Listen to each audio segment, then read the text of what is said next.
Намерение собственника автозаправки в Аргашоре «Лукойл Северо-Запад нефтепродукт» закрыть ее в начале следующего года вышло на республиканский уровень.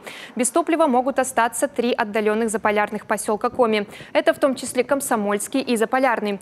Ближайшая АЗС находится на расстоянии 24 километра. В случае пурги добраться до нее будет нереально. Власти Воркуты заявляют, что у них нет резервного варианта, а в «Лукойле» говорят о нерентабельности станции.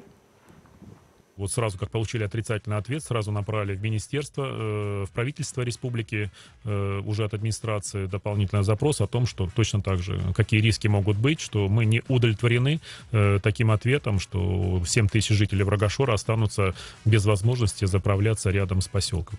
Вот. Ну, вчера более-менее понимание было совещание на уровне министерства, и вот было принято решение представителей данной компании Северо-Западного Лукойла до 31 января отложили, так скажем, вопрос о закрытии. Но в этот период, вот, в течение месяца, будут какое-то приниматься решение, о котором мы тоже говорили. Или все-таки 3 направления: это развитие событий, это закрытие, это дальнейшая опять работа в штатном режиме, как она работала. Или третье: передать данную заправку по договору аренды или продать кому-то из предпринимателей. Вот 3 направления, те, которые вот к концу января. Но мы эту ситуацию будем отслеживать. Все это в ручном режиме, поэтому я написал, что в Аргашорском информацию мы доведем через средства массовой информации в любом случае. Позиция моя тоже озвучил, что заправка должна работать.